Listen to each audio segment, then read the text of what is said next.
dans le nord-est de l'Australie, la côte tropicale du Queensland. L'économie y repose sur la culture de la canne à sucre et son réseau ferroviaire plus que centenaire.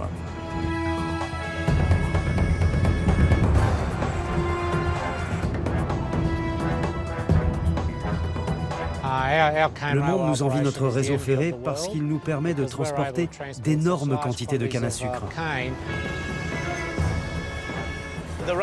Grâce au rail, on peut faire rentrer toute la canne et ressortir le sucre. Sans lui, tout ça ne serait pas possible, vous savez. C'est une activité risquée. On a connu près de 700 déraillements. Une locomotive a basculé dans la rivière. Ça a été une vraie catastrophe. Conduire en ville peut se révéler un peu stressant, surtout dans un mauvais jour. Les voitures peuvent être un problème. Et un métier périlleux. Les crocodiles sont un danger pour nous. Pendant la récolte, on peut tomber sur tout et n'importe quoi. Des bêtes sauvages, des kangourous, des serpents venimeux. Le succès de cette opération d'envergure repose sur le fonctionnement constant d'énormes convois. On fait les 3-8. On travaille sans arrêt 24 heures par jour, 7 jours sur 7, pendant 22 semaines d'affilée. Durant cette période de l'année, il faut que toute la canne soit coupée et transformée au moulin.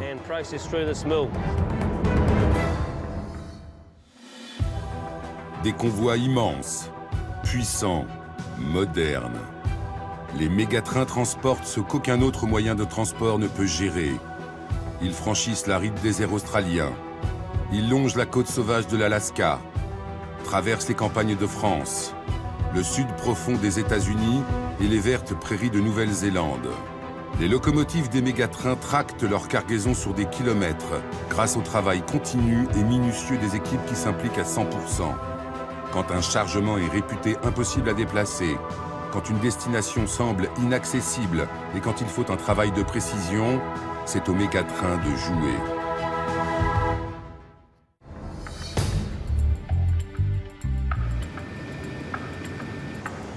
L'Australie est le 3e exportateur mondial de sucre après le Brésil et la Thaïlande. Cette production lui rapporte 1,5 milliard d'euros par an. Les récoltes de canne permettent de produire près de 4,5 millions de tonnes de sucre brut.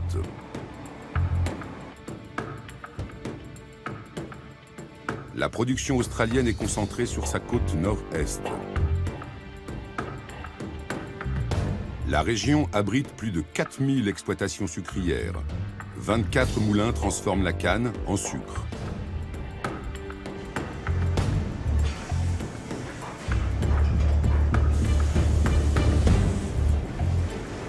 Un seul mode de transport se révèle suffisamment efficace pour acheminer la canne à sucre au moulin avant qu'elle ne s'abîme.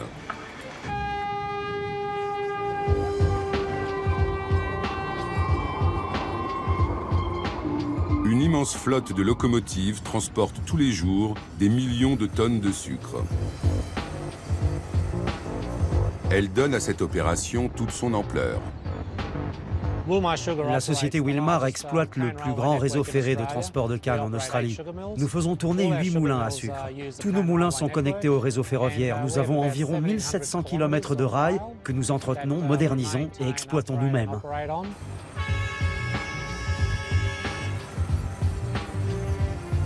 Wilmar est le premier producteur de sucre brut en Australie, avec plus de la moitié de la production totale du pays. Dans une année normale, on transporte entre 15 et 17 millions de tonnes de canne à sucre sur une période de 6 mois. Une région se distingue particulièrement, le district d'Herbert. On le surnomme la passerelle vers la barrière de corail.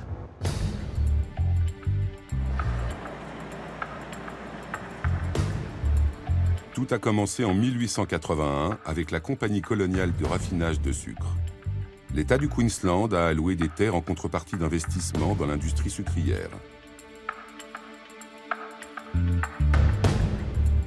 La canne à sucre était alors transportée par bateau sur la rivière Herbert, qui a donné son nom au district.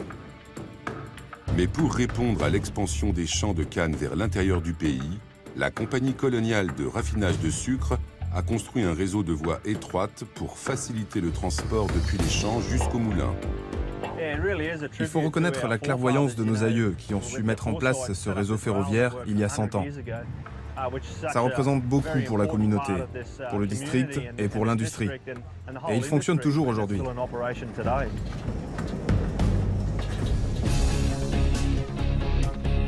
Ce district se distingue d'abord par sa taille. Rien que ses champs couvrent 60 000 hectares, près de 6 fois la ville de Paris.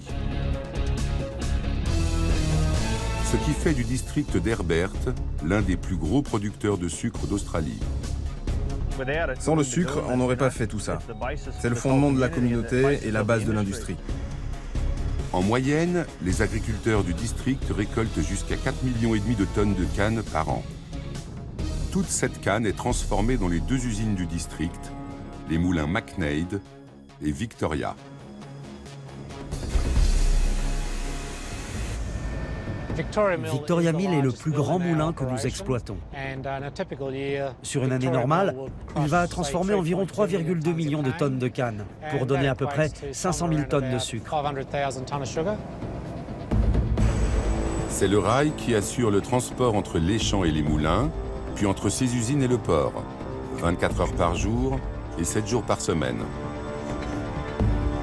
On fait les 3-8, on travaille en continu 24 heures sur 24, 7 jours sur 7, et ce durant 22 semaines d'affilée. Sur cette période de l'année, il faut recevoir toute la canne récoltée qui sera transformée au moulin. Ce système particulier est tellement interconnecté qu'une seule panne pourrait provoquer un effet domino et engendrer un arrêt brutal de l'opération.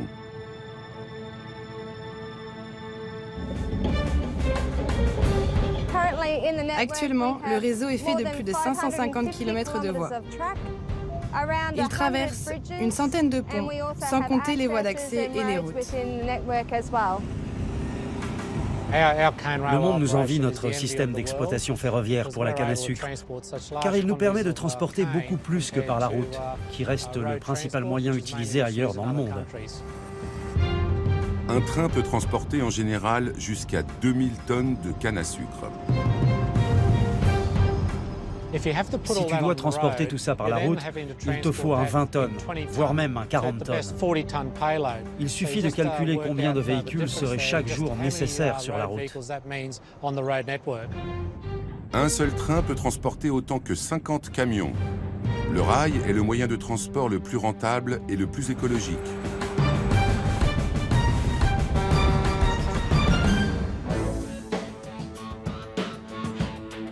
Mais avant que les trains n'entrent en action, il faut d'abord récolter.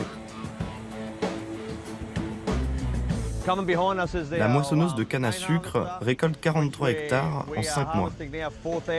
Ces quantités requièrent pas mal d'heures de travail. On travaille entre 12 et 14 heures par jour.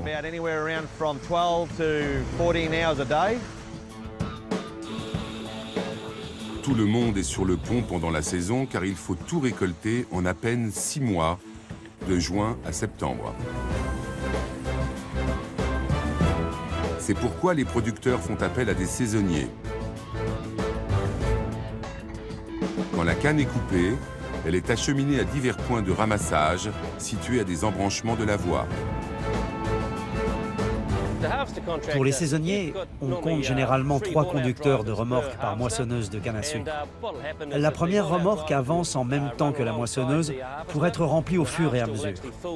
Quand elle est pleine, elle se rend au point de dépôt pour déverser la canne récoltée dans les bennes prévues à cet effet.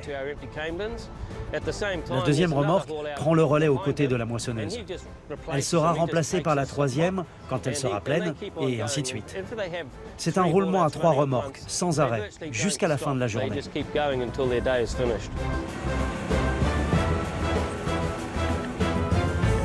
Dans de bonnes conditions, les gars peuvent remplir entre 30 et 35 bennes par heure. En un seul jour, plus de 33 000 tonnes de canne sont acheminées le long des voies.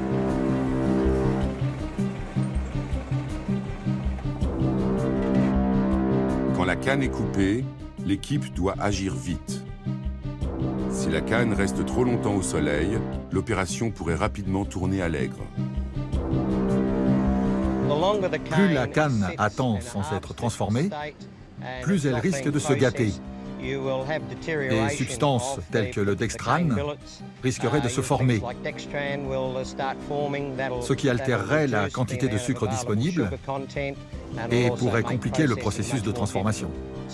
Donc, dès que la canne est entreposée dans la benne, on a 22 heures pour l'acheminer au moulin sous peine de pénalité financière.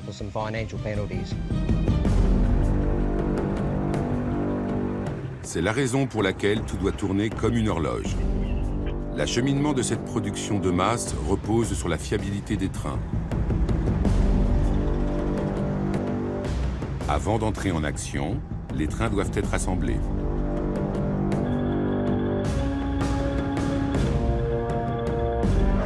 On est en train de préparer les bennes. Les locomotives doivent passer par la zone de triage pour vérifier qu'elles aient la bonne quantité de wagons avant le départ. On va commencer par nos locomotives. Elles vont passer par la zone de triage.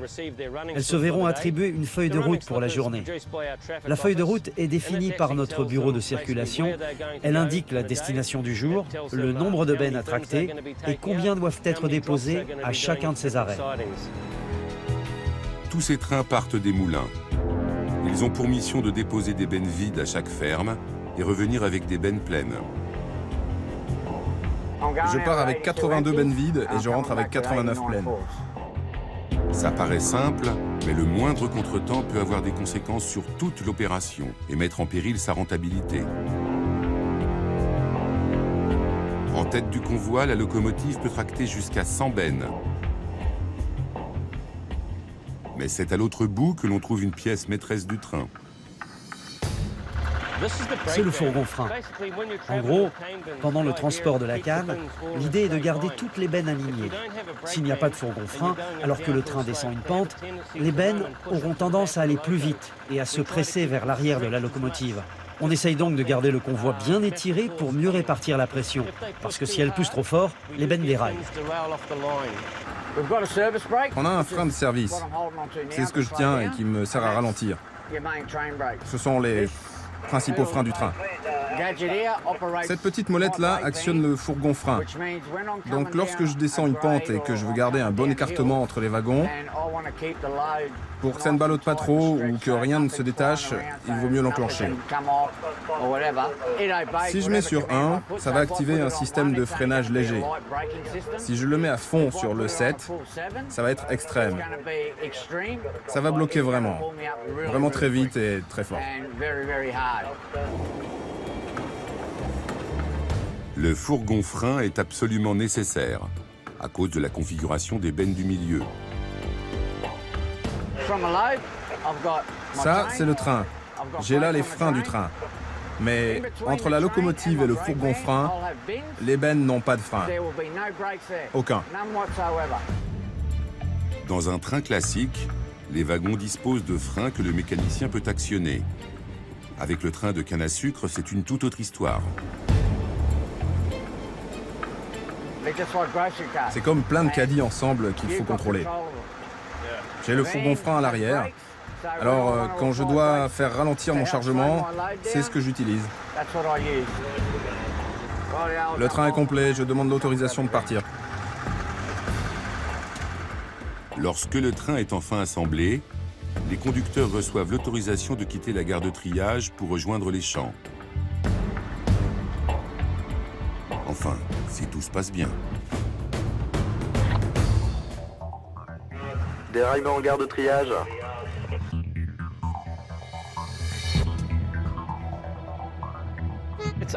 C'est malheureusement typique des petites bennes de 4 tonnes. Elles peuvent dérailler à cause des déchets laissés sur la voie ou à cause d'un roulement défectueux sur l'une des bennes. Il faut avoir en tête que ces bennes ont plus de 50 ans. Et malheureusement, quand il y en a une qui déraille, elle entraîne les autres. Celles de derrière ont tendance à sortir de la voie aussi. C'est pourquoi on voit ces bennes détachées dans la gare de triage, ce qui pose problème. Le train ne peut pas partir tant que les wagons ne sont pas remis en place. Il faut agir vite pour éviter que la canne ne s'abîme et que la récolte ne soit compromise. ne peut pas laisser les moulins au chômage technique. Une fois qu'on a déposé la canne à l'embranchement, ce n'est plus notre problème. Si on ne livre pas dans les 22 heures, on devra compenser le producteur du montant qu'il aurait normalement reçu si nous avions livré la canne dans les temps. Mais avant de remettre les bennes sur la voie, Rick doit désatteler la locomotive. Je repars dans la gare de triage, là, et je reviendrai plus tard récupérer le fourgon. Je vais sortir les bennes vides et mettre le fourgon à l'arrière.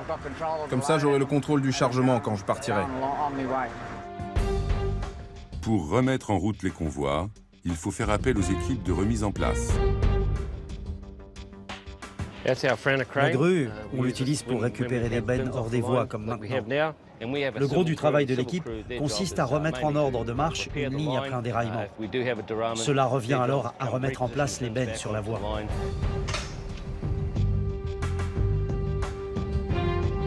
Ils accrochent la benne à l'aide de 2 sangles, ils défont les attelages pour séparer les wagons, puis ils les soulèvent un par un pour les remettre sur la voie. Ça fait environ 700 déraillements chaque année et par saison.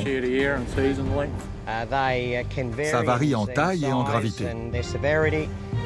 En général, il s'agit de 2 ou 3 wagons vides qui sont sortis des voies.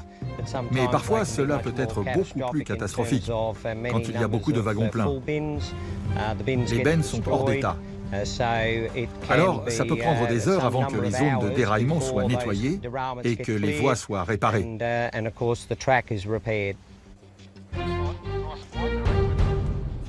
Il reste encore un peu de travail à faire pour tout remettre en place. Mais au moins, on a réouvert la ligne. Maintenant, il faut juste s'asseoir un moment et regarder comment tout se déroule.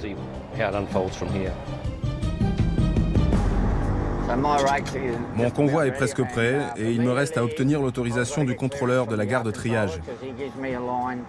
Il doit me donner une voie à prendre pour partir. Je demande l'autorisation de partir. Vous êtes autorisé à quitter la gare. Autorisation reçue, c'est bon. Alors maintenant, ça y est, on roule.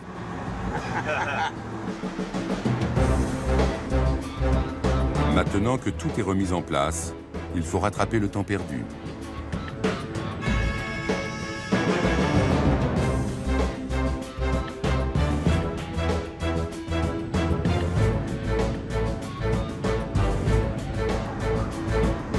Le train de Rick n'est pas le seul à répondre présent. Je quitte la gare. Je quitte la gare de triage pour rejoindre le hangar. Je crois qu'il y a 3 femmes conductrices dans tout le district, et je suis l'une d'elles.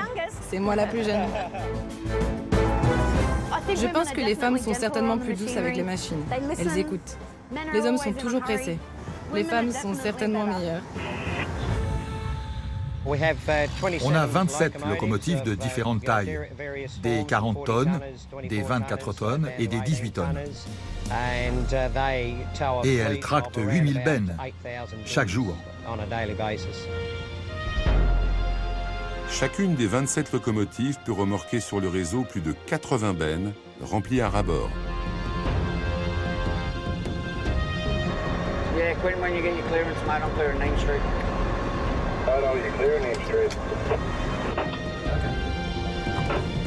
Cela demande un énorme travail de coordination qui se fait entièrement au centre de contrôle du trafic ferroviaire. Chaque moulin dispose d'un poste de commande que l'on appelle centre de contrôle du trafic. Donc, il y a à tout moment de la journée 4 personnes qui font en sorte que les trains arrivent à l'heure, qu'ils circulent en toute sécurité et que la récolte se déroule conformément à ce qui était prévu.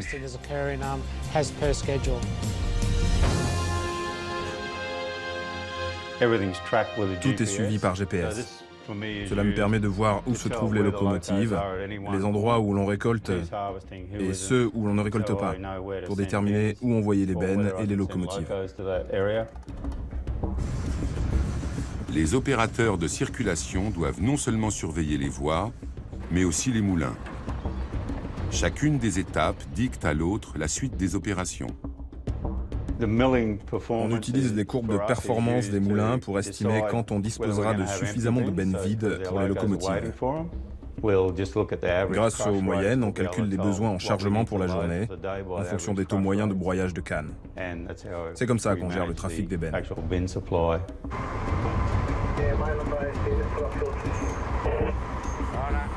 Les conducteurs de train doivent faire attention à la signalisation gérée par le centre de contrôle. Mais cela ne suffit pas à garantir une sécurité totale. En écoutant la radio, on peut connaître la position de tout le monde. L'erreur est humaine et les opérateurs de circulation n'en sont pas à l'abri. Si tu écoutes, tu sais que tu es en sécurité. Léa, c'est bon pour toi? Bruce, je viens de quitter le fond de la gare de triage et je vais revenir au hangar. Connaître la position des autres trains en circulation est important pour la sécurité. Mais il faut également faire très attention au passage à niveau.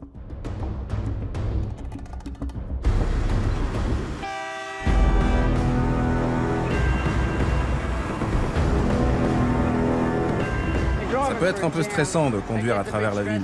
Les voitures peuvent être un problème. C'est dur parce que tu ne sais pas toujours ce qu'elles vont faire, si elles vont traverser ou s'arrêter ou autre chose. Ça peut être dramatique, il peut y avoir des blessés. On compte environ 800 passages à niveau. Pour nous, le risque de collision avec un tiers est élevé. Quand il y a des gens qui ignorent les feux clignotants ou qui essayent de se faufiler avant le train, ça pose un vrai problème de sécurité.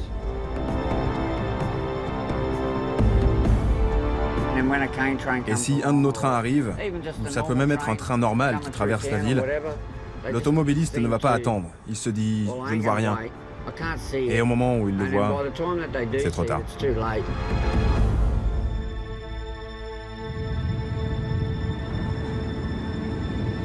Comme les trains roulent à vitesse réduite, les automobilistes s'imaginent qu'ils peuvent traverser les voies sans risque. Notre vitesse maximale est comprise entre 30 et 40 km/h. On ne va pas au-delà de ces vitesses comme on pourrait le faire sur les voies principales, où les trains peuvent dépasser 100 km/h. Là, on va à 28 km/h. Une vitesse normale pour la plupart des conducteurs qui passent par cette voie. On ne peut pas aller trop vite. Les lignes sont conçues pour nos vitesses à nous. Les lignes du train de canne à sucre sont faites de voies étroites qui datent de plus de 150 ans. Il faut remonter au 19e siècle, à l'époque où cette industrie a commencé. On a mis en place un système de voies étroites parce que ça revenait moins cher. Et c'est ce que l'on continue à utiliser au 21e siècle. Là, ce sont les rails pour la canne à sucre. L'écartement fait 2 pieds, soit 610 mm. On peut le comparer avec le rail du Queensland et son écartement de 1067 mm. Les deux lignes ont donc une grande différence de largeur.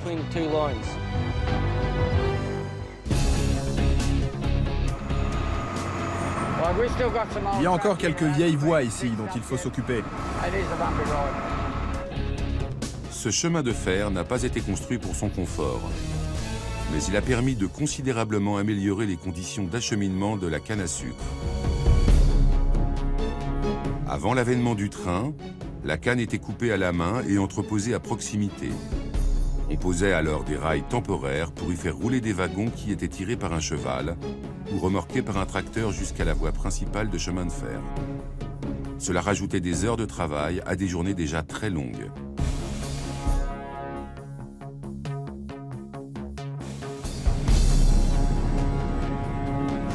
Une grande partie du réseau est ancien. Mais petit à petit, ils réparent et rénovent dans la mesure de leurs moyens.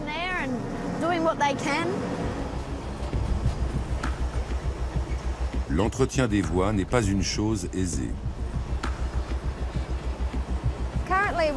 On a en ce moment au sein du réseau une voie vieillissante. Mais la rénover se révèle un véritable défi.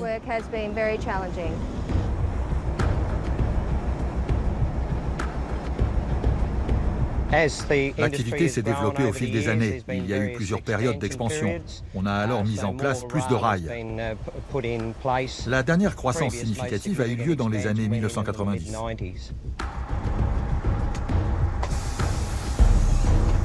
Conserver ces voies en bon état est un travail à temps plein qui peut uniquement se faire hors saison.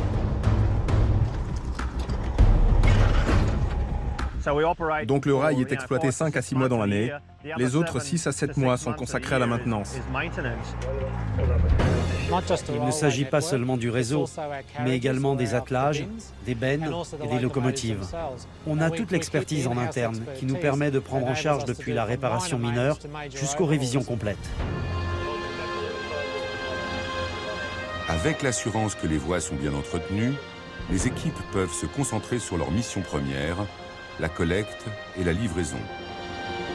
3 heures après le départ, la locomotive arrive au champ de culture. Il est alors temps de passer à l'action et de commencer à déposer les bennes vides.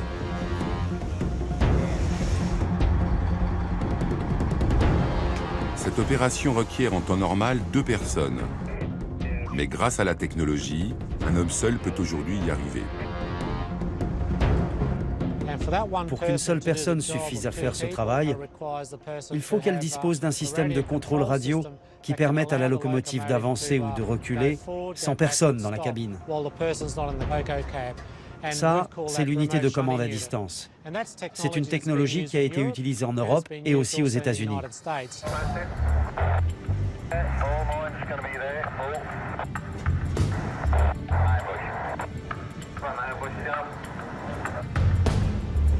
Maintenant que les bennes vides ont été déposées, l'étape suivante consiste à assembler un nouveau train avec les wagons remplis de cannes fraîchement récoltées. Alors maintenant, je vais arrêter ça. Ça, je l'éteins. Maintenant, j'ai le contrôle du train. J'ai le contrôle sur tout. Il faut d'abord détacher et séparer la locomotive et le fourgon-frein du convoi de bennes vides. Et ensuite, on attelle le fourgon-frein en queue du nouveau convoi de bennes remplies. Ce qu'ils vont faire, c'est qu'ils apporteront le fourgon-frein, qu'ils repositionneront à l'arrière de ces grandes bennes à canne à sucre. Il servira à freiner dans la pente, alors que les wagons feront pression sur la locomotive. C'est très important qu'on n'aille pas trop vite. On doit garder le contrôle, notamment en termes de vitesse.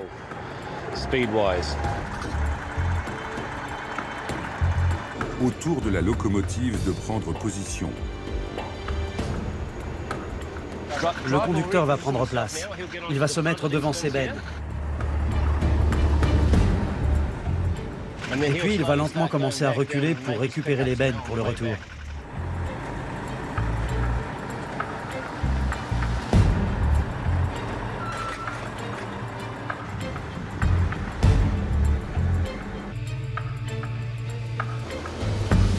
Ce train de 800 mètres de long retourne au moulin avec un chargement énorme. 89 wagons pleins à craquer, soit à peu près 400 tonnes de canne à sucre. Plus le train est long, plus il est difficile à gérer. On s'épuise à force d'enclencher les vitesses et de rétrograder, à faire attention à ce qui se passe à l'autre bout du convoi. Il faut tout bien contrôler. Au même moment, des dizaines d'immenses trains de canne à sucre récupèrent des bennes sur tous les endroits de dépôt. Avec des convois aussi chargés, certains passages se transforment en véritables pièges. Notamment le tristement célèbre long pont de poche, le Long Pocket Bridge.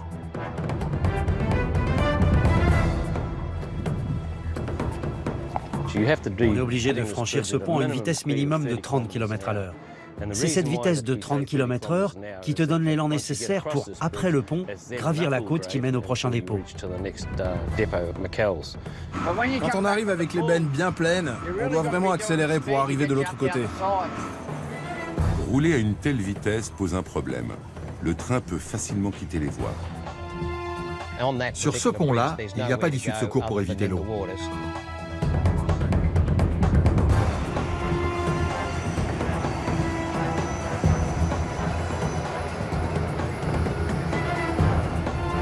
Si tu franchis un de ces ponts alors que les bennes te poussent de l'autre côté, tu finis dans la rivière, avec toutes les bennes qui te tombent dessus. J'ai plusieurs conducteurs qui ne veulent pas passer par ici, juste parce qu'ils ont la phobie de traverser ce pont. On a déjà vu des locomotives tomber dans la rivière avec des bennes pleines, ce qui peut être une catastrophe. Sans compter que d'autres dangers guettent au fond de la rivière.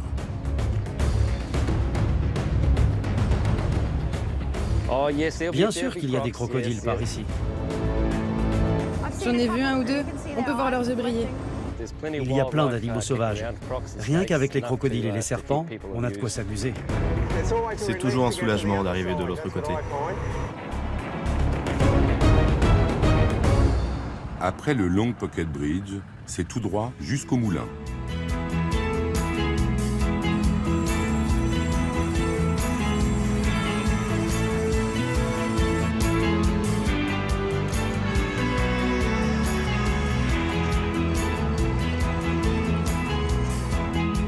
On doit traverser Ingham, la ville sucrière par excellence au cœur du district d'Herbert.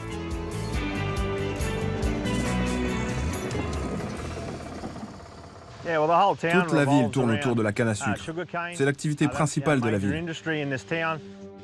Bien sûr, elle dépend du sucre, parce qu'il n'y a rien d'autre. Sans le moulin, sans les cultivateurs de canne à sucre, sans les revenus que cela génère, je pense que cette ville se transformerait en ville fantôme. Le sucre est une grande industrie.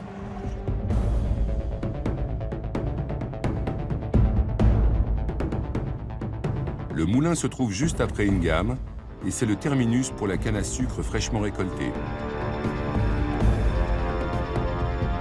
La locomotive arrive et parque les bennes pleines de canne dans la gare de triage. Les bennes de canne à sucre acheminées par les locomotives sont parquées dans la gare de triage. D'autres locomotives les récupèrent pour acheminer au plus vite la canne au moulin.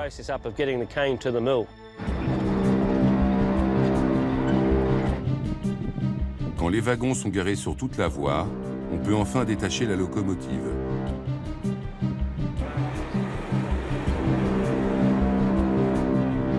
Mais la mission est loin d'être terminée, il faut préparer la prochaine livrée.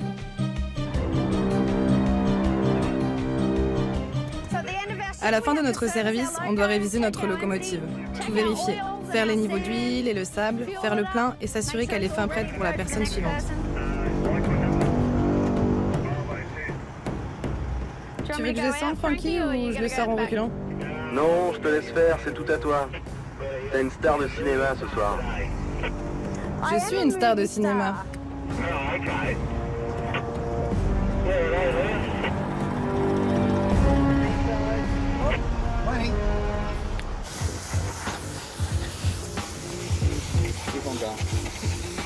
On peut se demander à quoi ça sert ce sable. Comme on a des roues en acier qui roulent sur des rails en acier, on utilise le sable pour avoir une meilleure adhérence et enclencher le mouvement de la roue.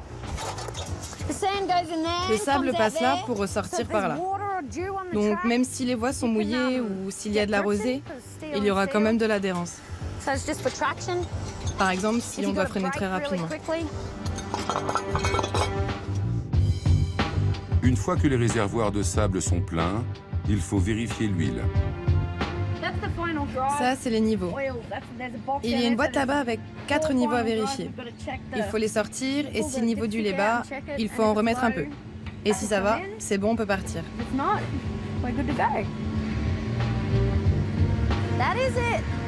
Ça y est, la longue journée est terminée. Ça fait du bien. C'est l'heure de rentrer pour cette équipe. Et une autre est sur le point de prendre le relais.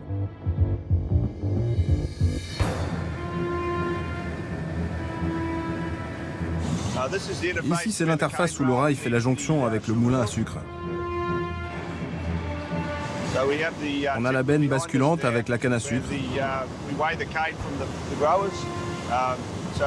C'est une benne de pesage. On pèse la canne et on la déverse sur le tapis dessous. Et ça part dans l'usine. Ça détermine la somme à reverser au producteur. Le moulin Victoria dispose de 2 ponts à bascule. Chaque jour, 24 000 tonnes de canne y transitent.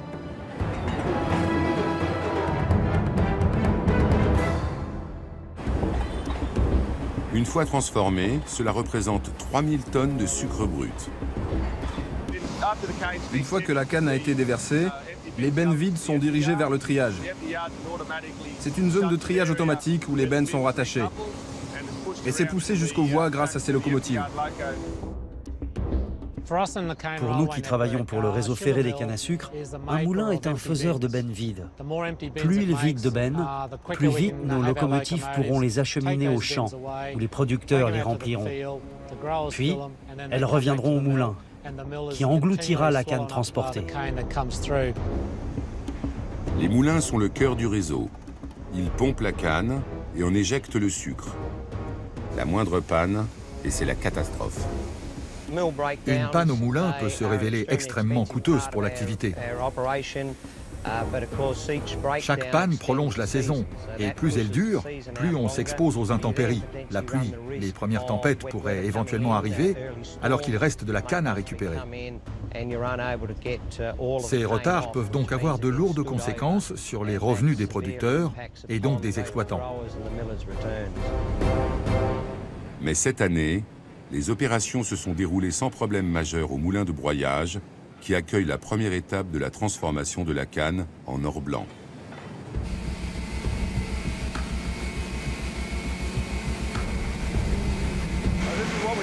Ceci, c'est ce qu'on appelle l'extraction.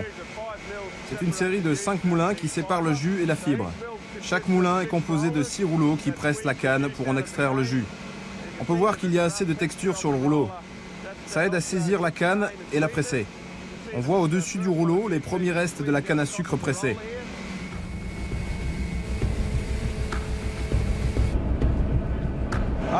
Quand le jus est extrait, il reste la bagasse, les restes de canne écrasés. La bagasse est utilisée pour alimenter les chaudières qui chauffent le jus de sucre. Elle génère de l'électricité, non seulement pour faire fonctionner les moulins, mais aussi pour la ville de Ingham.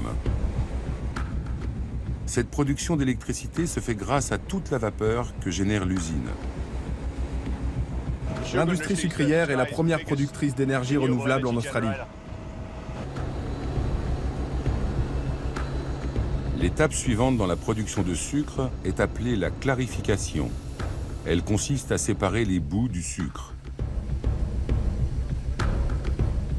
Cela se fait grâce au processus de flocculation.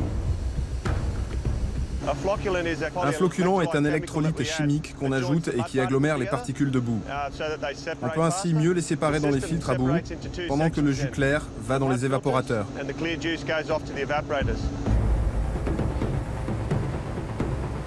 La canne est composée à 15% de fibres, 15% de sucre et à 70% d'eau. Cette eau doit être évaporée pour obtenir des cristaux de sucre. Cela va aux évaporateurs, ces récipients derrière moi. On y chauffe le jus clair et l'eau s'élimine sous forme de vapeur. Un sirop ainsi obtenu est envoyé à la cuve pour le processus de cristallisation. Ce processus renforce la concentration de cristaux dans le sirop. Le liquide est turbiné dans une centrifugeuse afin de séparer les cristaux de sucre et le sirop épuisé qui devient de la mélasse. Les cristaux de sucre sont séchés dans des granulateurs à tambour pour donner le sucre brut. Quand le sucre est séché, on le fait transiter vers les trémies de stockage, à travers ce gigantesque tube qui passe au-dessus de la route, vers le bâtiment qui abrite le trémies. Ce grand bâtiment-là, c'est ce qu'on appelle un hopper. C'est juste un grand récipient.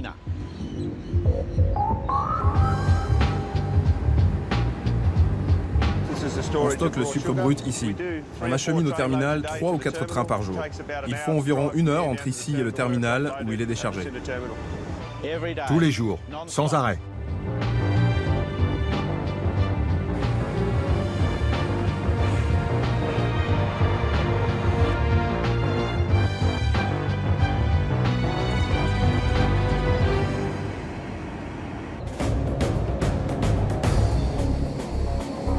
Maintenant que le sucre brut est dans les trémies, il faut de nouveau avoir recours au train.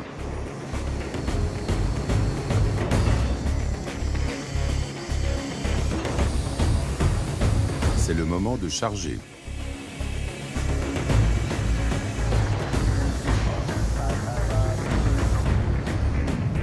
Cette phase est orchestrée par un seul homme. Il faut non seulement conduire les locomotives, mais aussi remplir les wagons.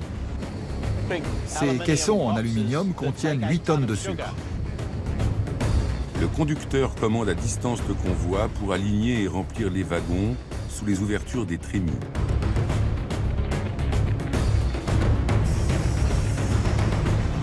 Le système est entièrement automatisé, même si parfois une aide manuelle est requise. Ceci est un trou d'ornirage. Si le sucre se colle, s'il ne sort pas, il faut le sécher. Et si cela ne fonctionne pas, on a recours au plan B. On fait appel au vibreur. Ça va secouer, ça va vibrer contre la trémie, de telle sorte que cela décolle le sucre des parois intérieures.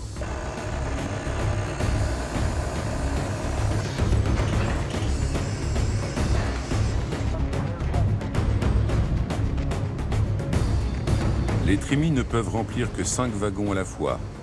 C'est donc une immense chaîne qui défile jusqu'à ce que les 100 caissons soient tous remplis. Ce train, à lui seul, contient 800 tonnes de sucre.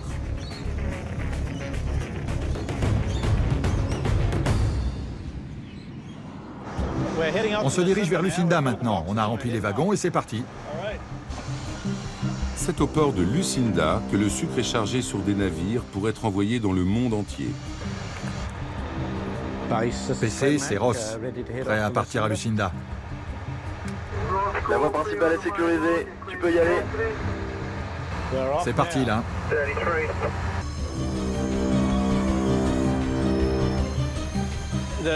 Ce trajet prend environ 1h15. Ça fait 18 km de long, je dirais. Mais on roule plutôt lentement, à 20 km/h. On quitte le réseau du sucre maintenant pour rejoindre la voie principale. PC, je suis sur la ligne principale. Radio OK, bien reçu, c'est bon, November 20. November 20.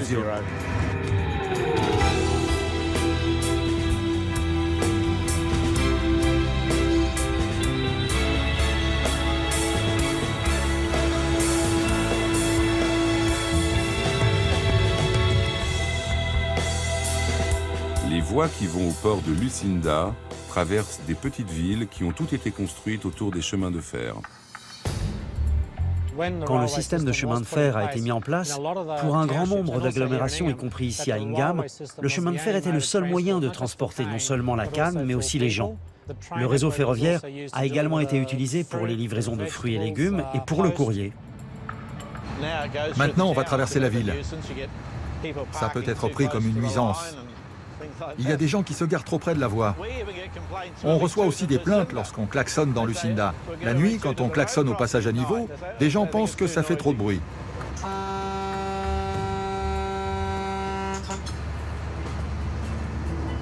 La balade touche à sa fin. Le train du sucre s'approche du port.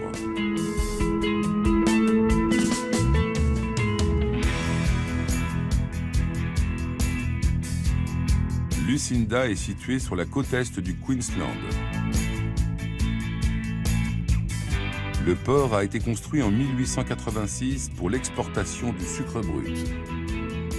Il reste aujourd'hui un port d'une importance économique majeure pour l'Australie.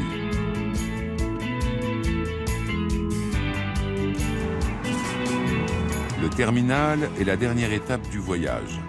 Le sucre y sera pesé et déversé dans des trémies.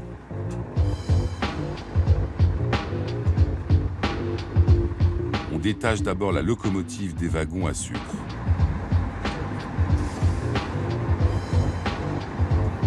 Elle peut retourner à la gare de triage. C'est ici qu'on décharge tous les wagons de sucre. Ce dispositif s'enclenche derrière les wagons et les entraîne vers le pont à bascule.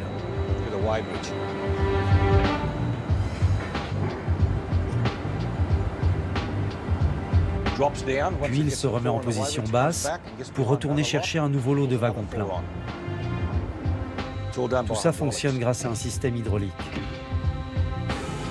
Une fois que les wagons arrivent sur le pont ici, la pesée se fait ici, et puis ces abattants se referment sous les caissons.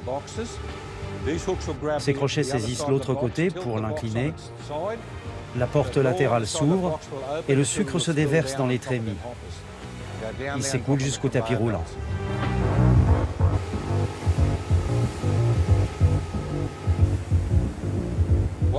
Une fois que le sucre arrive à un certain niveau, les caissons se repositionnent sur les roues et un bras remet la porte en place. L'alarme se déclenche et les 4 wagons vont automatiquement sortir pour être remplacés par 4 bennes pleines. Les wagons vides sortent par cette voie.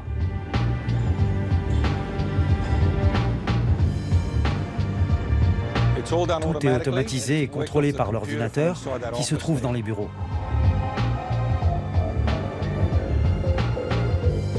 Les wagons vides seront parqués dans la gare de triage du terminal. Ces wagons vides vont rejoindre les 56 autres qui se trouvent déjà là-bas. Quand la prochaine locomotive viendra, elle pourra prendre l'ensemble pour aller les remplir de sucre.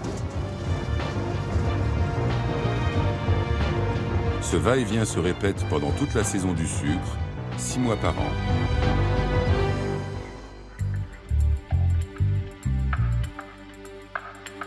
Quant au sucre, il quitte les trémies pour être acheminé par tapis roulant jusqu'à 3 gigantesques entrepôts.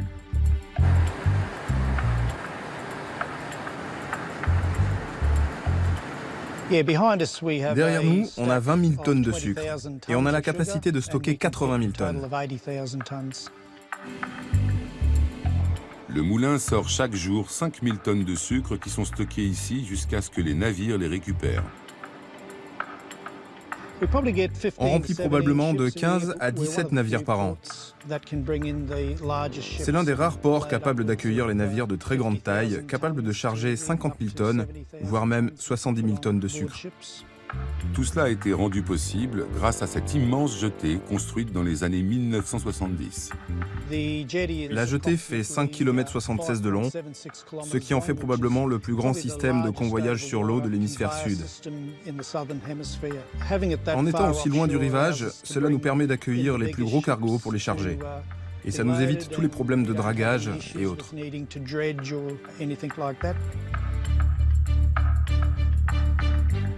Le sucre australien est alors prêt à être consommé dans le monde entier. La plupart du sucre en Australie part pour le marché asiatique, principalement en Indonésie, en Corée et en Malaisie.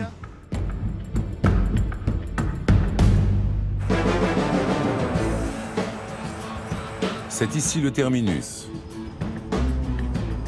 Les trains ont parcouru les champs de canne du district d'Herbert. Ils ont franchi de dangereux passages, traversé des petites villes jusqu'aux moulins Victoria et McCain pour enfin rejoindre le port de Lucinda. Cela fait plus d'1 siècle que l'industrie sucrière se développe grâce à cet impressionnant réseau ferré. C'est formidable. C'est impressionnant de voir tous ces trains dans le district. C'est un formidable réseau. J'adore. On est toujours en mouvement, on voit plein de choses, les serpents et tous les animaux, les dingos la nuit. Et on ne travaille que 6 mois dans l'année. Je ne pense pas que je pourrais travailler à cette cadence toute l'année. Ce serait trop épuisant. À votre prochaine tasse de café, rajoutez une cuillère de sucre pour soutenir le district d'Herbert. Quand on voit son efficacité et son coût relativement faible, ce système ne risque pas de disparaître de sitôt. Au siècle prochain, on utilisera toujours des locomotives.